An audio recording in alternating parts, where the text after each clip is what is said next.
So this morning, we're going to finish up the series that we started for September, where we're kind of exploring and re-exploring our vision as a church. We said at the start of the month that September is often the start of a new season in the life of the church. And we've kind of been using the start of this new season to remind ourselves about some of the things that are core to who we are as a church community. And if nothing else, it's an opportunity to kind of take stock and kind of ask ourselves, what business are we in? What's the business that God has called us to be in? And, and if that's what business is, are we in for another season? Are we in for another year?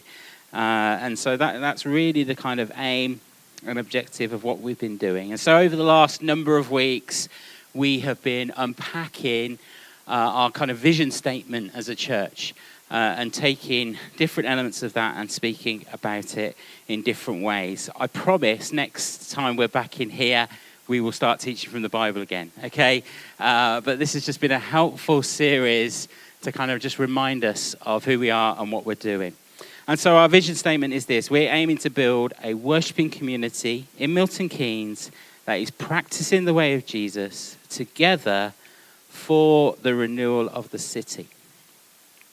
And really that statement speaks of three kind of really simple commitments that we have as a church community. That first of all, we want to be committed to formation or discipleship. We want to be people whose lives are being formed by Jesus. That we are learning to be with him, become like him, and do the very things that Jesus did. And so we're committed to being formed and shaped by him. We're committed to community, where we want to resist that kind of cultural urge to isolate and that cultural urge to kind of radical individualism. And instead, we want to learn what it means to lean into community, lean into connection with others. That community isn't just about hanging out with a bunch of friends, but actually it's about rubbing shoulders with other followers of Jesus, people who look different to us, people who have different opinions. And actually that's a more kind of wholesome picture of what community in the life of the church looks like. And then thirdly, we're committed to mission, recognizing that at the root of that we are formed, that we are discipled in community primarily for the sake of others. One former Archbishop, William Temple, he said, "The church is the only society on earth that exists for the benefit of its non-members." And so if you were here a number of weeks ago, we began by exploring what it means to practice the way of Jesus, looking at the formation element of our vision. Then 2 weeks ago, we were together, we talked about our commitment to community, and what it means to go from being a spectator and being someone who steps into community, and what it means for us to function as a community. And so this week, to finish up this series, we're going to think about that final part of our vision, the renewal of the city. The renewal of the city. And in addition to that, I also want to just take some time, in light of everything that we've unpacked over the last number of weeks, to really think about the bigger picture. To think about the bigger picture of where is it that God might be taking us as a community, as a church that's emerged here in the city. And so I want to start us off by putting some definition around that word renewal. And our understanding of that word renewal is kind of rooted in the kind of narrative or the story that the scriptures tell us. One definition of the Bible that we often say is the Bible is a library of writings that are both divine and human, that together tell a unified story that leads us to Jesus.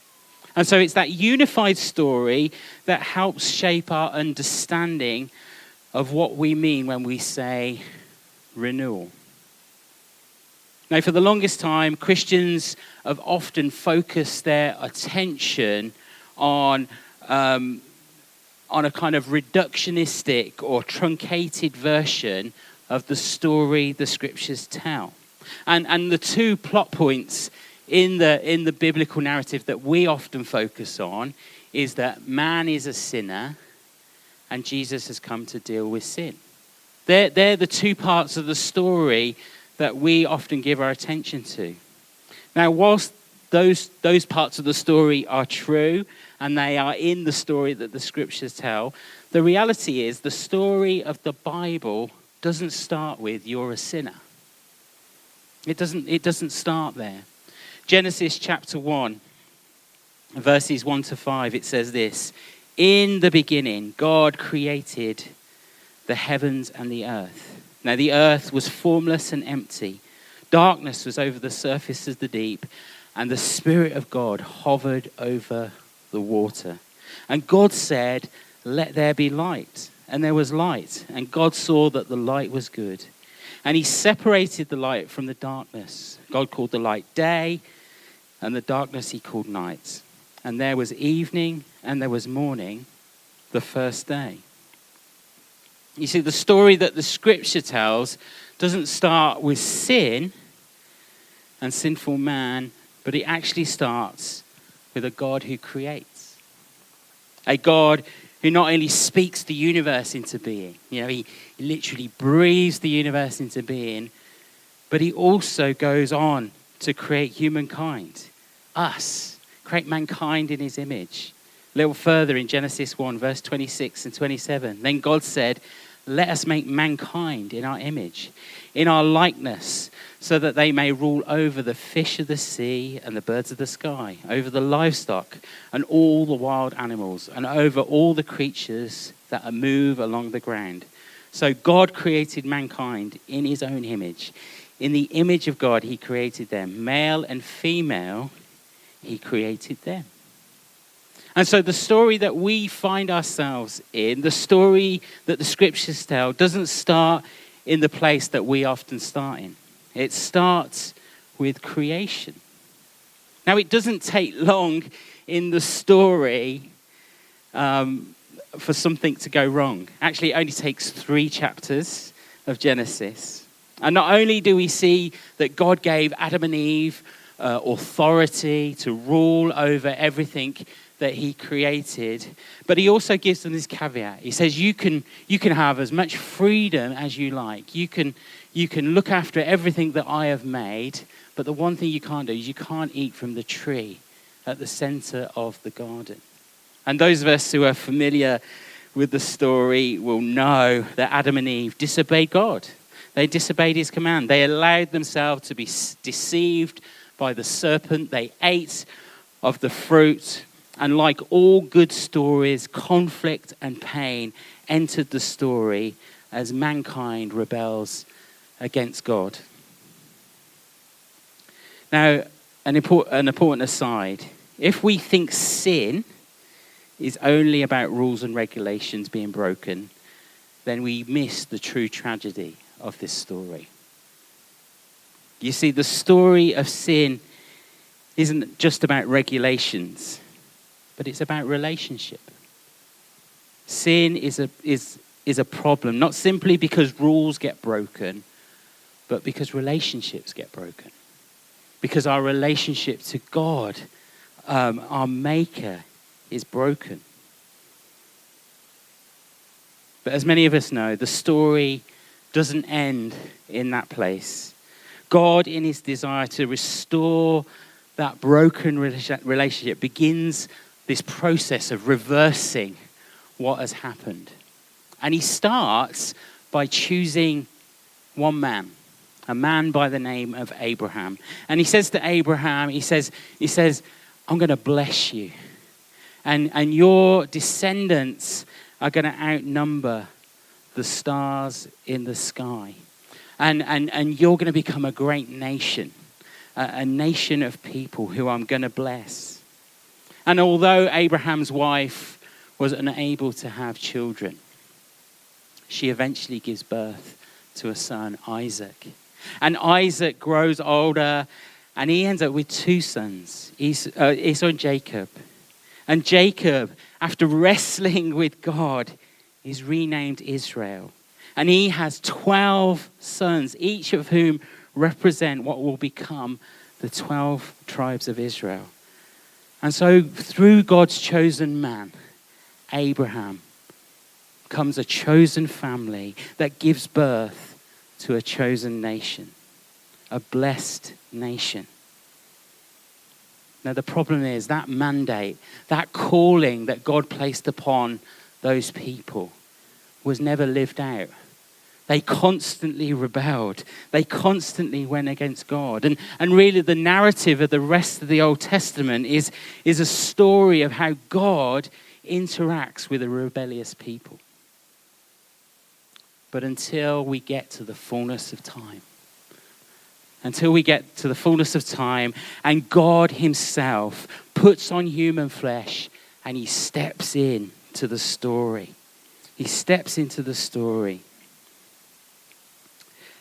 And he begins to reverse what has been broken. And so through the coming of Jesus, God in the flesh redeems creation to himself through his life, his death, and his resurrection. You know, central to Jesus' message was that his kingdom, his rule and reign was breaking in. That the old order, old business was over and something new had begun. And in commissioning his church before he ascends to the right hand of the Father, he gives them authority to extend his kingdom in everywhere, in every single way. That the church would become his hands and feet and do the things that Jesus did, even greater things, until one day he returns for a glorious bride and a new heaven and a new earth is established, and he will make all things new.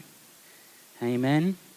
Revelation 21, it says, "Then I saw a new heaven and a new earth, for the first heaven and the first earth had passed away, and there was no longer any sea. I saw a holy city, the new Jerusalem, coming out of heaven from God, prepared as a bride, beautifully dressed for her husband. And I heard a loud voice from the throne saying, 'Look, God's dwelling place is now among the people, and he will dwell with them. They will be his people, and God himself will be with them and be their God. He will wipe every tear from their eyes. There will be no more death or mourning or crying or pain, for the old order of things will pass away.' He who is seated on the throne said, 'I am making everything new.'" That's the unified story of the scriptures. And one of the ways that we can remember this story, if you like, is to break it down into three distinct movements: creation, decreation, and recreation. Creation, God speaks the universe into being. He creates mankind in his image and creates all living things. And he gives us dominion to rule over everything he created. Decreation, sin and rebellion and brokenness enter into creation, separating us from God. And recreation, through the life, death, and resurrection of Jesus, creation is restored. And now, this side of human history, we are encouraged to look forward to this perfect merger of heaven and earth, where evil will be gone and there'll be no suffering in its place. When we talk about renewal, what we're doing is that we're looking at this moment in the story of the scriptures when God said, "I will make all things new." When the resurrected Jesus says, "I'm going to make all things new." You know, grow up in church, I heard this analogy, and it goes a little bit like this. The world is like a sinking ship, and our task is to get as many people as we can off that ship and get them into Jesus' lifeboat. And, you know, it doesn't matter about the ship. You know, we've just got to get the people off. The ship's doomed. The ship's going to sink. The ship's going down. But let's just get the people off. But that isn't how God's story ends. Yes, we want to save people from the ship, but he wants to save the ship as well. He wants to save the ship as well. And so our call as a church isn't just to save souls. We want to see souls saved, but it isn't just to save souls. It's the renewal of all things, that all creation is being made new. All creation is being restored. And it's not new in the sense of like, we're going to take this old thing, we're going to screw it up, throw it away, and make something new. It's not that kind of new. But the kind of new that the scriptures talks about is we're going to take this thing that's broken, we're going to take this thing that has had sin and has abandoned its connection to God. We're going to take that thing that's been destroyed and going to make it like new again.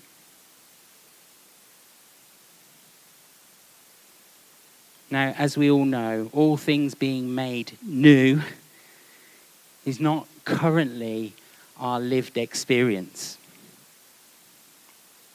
We still live in a world where there's pain, where there's sickness, where there are tears, where there's sorrow, where creation still looks and feels broken.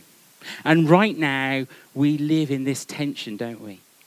And one of the roles that we play as the church is to see the future promise of his kingdom, where all things are made new, break in to our present reality.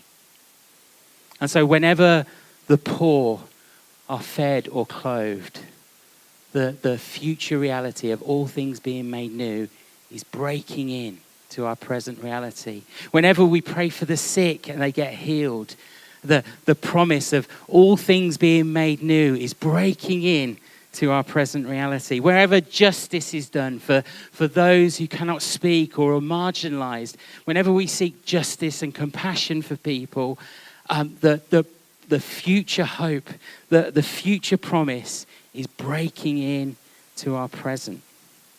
And the part we play as the church is to be agents of God's renewal. To be agents of his renewal as we seek to extend the future promise in every corner of society. And so we want to be a church that seeks to bring renewal to our city, to our region, and to our world. That's the business we're in. That's why we want to be formed by Jesus. That's why we want to submit ourselves to him and say, Jesus, come and have your way. Shape me. Make me into the person you've created me to be. That's why we want to be in community together. Why we want to learn to love one another and rub shoulders with one another and grow together. Robert Mulholland says spiritual formation, which is essentially what it means to be a disciple. He says spiritual formation is the process of being conformed to the image of Christ for the sake of others. As we think about that, as we put some definition around that word renewal, as we think about that posture that we have, in the kind of the time that I've got left this morning, I just want to set out a course for where I think we might be heading as a church. And I love God's sense of humor. You know, I've been planning this talk since about April, and it's a Sunday where hardly anyone shows up to church. But nonetheless, let's go for it. When Tammy and I responded to God's call to plant this church, we felt God was asking us to do two things. He was asking us to step out of our existing pastoral role of leading a church that we'd planted previously. And he was asking us to step back into the world of church planting. The kind of picture we had when God spoke to us was like, I want you to get back in the trenches. I want you to get back dirty, in the mud, get back involved in church planting. And so we stepped back into church planting. We didn't quite know or understand what that meant fully, but we knew we needed to be obedient to what God said. And then the second thing that God said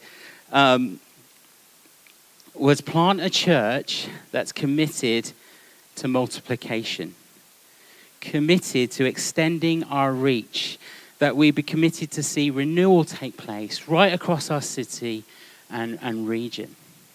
Now, some of the things that we didn't know then that have come to pass now was that we really felt like we wanted to create a platform to invest in those that would plant churches. As some of you know, this month I started working for Vineyard Churches, helping to oversee the whole church planting process that we do as a movement. And so we really feel that's part of what God was saying, but actually there's something more for us here. And so, as I say, back in April, I found myself in the book of Acts, and I read a passage that I'm sure many of us are familiar with, and one that I've read hundreds and hundreds of times. Acts 1:8. This is Jesus speaking before his ascension. He says, "You will receive power when the Holy Spirit comes on you, and you will be my witnesses in Jerusalem, in all of Judea and Samaria, and to the ends of the earth." And in reading Jesus' words to those first believers once again, I began to wonder, what does that mean for us to be his witnesses? What does it mean for us to be the ones that bear his name? What does it mean for us to be the ones called to extend his kingdom in our own Jerusalem, our own Judea and Samaria, and then to the ends of the earth? And so maybe our Jerusalem is this city. So how might we as a church reach this city? Maybe our Judea and Samaria could be our call to our region and beyond. And how might we begin to reach the region and beyond? And the ends of the earth. Well, the ends of the earth are the ends of the earth. And so how might we as a church touch the lives of those in nations and places beyond our own? How could we, a fairly new, small, hopefully growing church community in Middle England, begin to do that? How might we do that? You know, it's often said that we can overestimate what can be achieved in a short space of time and often underestimate what we can achieve over the long haul. And so I began to think, what would it look like if we had a vision for the long haul? If we had a picture of what the long view might be? And I just took a moment to imagine, what could it look like in 2040? What could life look like in 2040? Well, there's one thing I hope for, is that I hope that we will at least have one of these. And I'm also hoping that this guy doesn't show up. But what's our picture of 2040? Joking aside, what could we achieve in our city, our region, and to the ends of the earth if we gave ourselves the next 15 years to do it? What could that look like? What could it look like to take that long view? What kind of church would we become that reaches our city? MK is a unique place with lots of unique opportunities, but also some significant challenges. And we've been praying hard about how do we grow a church in this city? And one of the things that we feel really committed to is that we don't want to just simply grow a big warehouse full of Christians. We're not sure that that is the best strategy to reach this city. And so could it be that over the next 15 years, we could go from being a church in one location to being a church in 5 locations across our city? Meaning, could we launch another 4 locations if you click? Could we see that happen in the next 15 years? And then as we think about our region and we think about some of the towns and cities that surround us, towns of which some of you currently come from, what might it look like to give some of our best leaders, some of our best trained people away to take everything that we've done here and go and see it happen again in another place? And so could it be over the next 15 years that we could plant 5 churches? I'm not totally sure where, but if you click and click again, here's a few options. So maybe we could plant another 5 churches. And as we think about being a church sent to the ends of the earth, where might God want to send us in the next 15 years as we seek to partner and participate in at least 5 different places overseas? If we click again, that'd be great. Now, some of you might be thinking, those tablets have kicked in. And others of you are thinking, why stop at 15? And in many ways, the numbers aren't important. The important thing is that we believe God has called us to be a church that reproduces. He's called us to be a church that multiplies. That one of the ways that we get to engage in the renewal of this world is to multiply ourselves out. This keeps going down.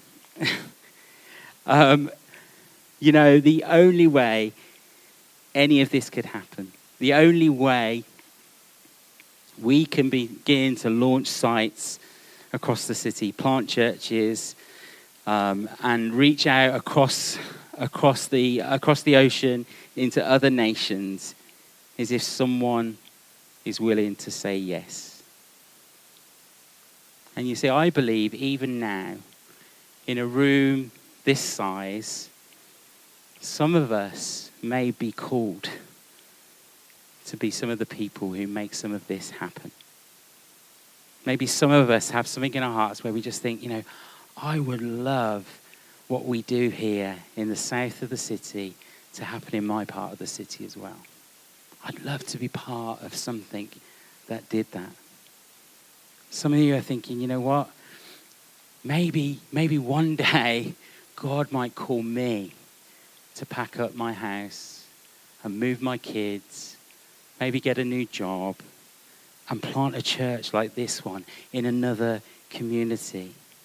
And there may be even others who are called to go further than that, to go to the very ends of the earth, to reach and serve nations and peoples and groups that are not your own. And in order for anything like that happen, it starts with someone's willingness to say yes. It starts with a willingness to say yes. We're here today because initially 6 of us from Northampton simply said yes and responded to a call of God to come to this city. And that only happened because in 2000, 2 20-year-old kids, Tammy and I, newly married, said yes to planting a church in our hometown. And when we said yes to planting the church, we didn't know the result of that yes over the next 20 years would mean 5 churches, including this one, would be started. And we only got to do that because before us, another couple said yes. Andrew and Rosie McNeil, some friends of ours who lead the Birmingham Vineyard.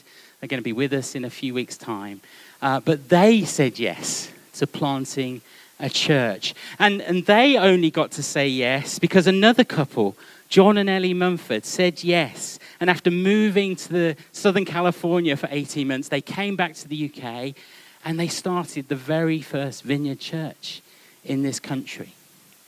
They said yes. And as a result of their yes, not only has a movement been born across these isles, but it's also given a platform for hundreds, if not thousands of people willing to say yes. And so how crazy would it be for us as a small community here in this city to do 15 crazy things in 15 years? What would that look like? Well, it starts with people who say yes. People who say yes. And so let's not forget that the unfolding story of the scriptures is that God is making all things new. He's restoring creation to himself. It's a story that we often say starts in a garden, Eden, and it ends in a garden city, a new heaven, a new earth. And he invites us to be men and women who are agents of his renewal. We're to partner with him to bring heaven to earth, to bring the future into our present. And we do that in so many ways. We do it by caring for the poor. We do it for praying for the sick. We do it by seeking justice. We do it by starting businesses that are the best businesses that this city could imagine. We get to bring the kingdom in so many ways. But one of the unique ways, one of the ways we feel God has called us to bring his renewal to this world is through multiplication, is to see ourselves multiplied in numerous ways. And one of the hopes and dreams in our hearts is that we would raise up men and women, just ordinary men and women, no superstars, but just ordinary men and women who are willing to say yes. Yes, Lord, I'm in. I'm in for that. I'd love to see that happen. I don't know how you would do it. I don't even know how you would use me. Believe me, I say that every day. I don't know how you would use me. But I'm willing to say yes. I'm willing to say yes. I'm willing to see that happen. And so what does 2040 look like? Well, maybe that's a picture of what 2040 looks like. Could we do 15 crazy things in the next 15 years? Maybe we can. Maybe we can't. But it starts with our yes. It starts with our yes, Lord. I'm willing to do that. I'm willing to see that happen. Why don't we stand?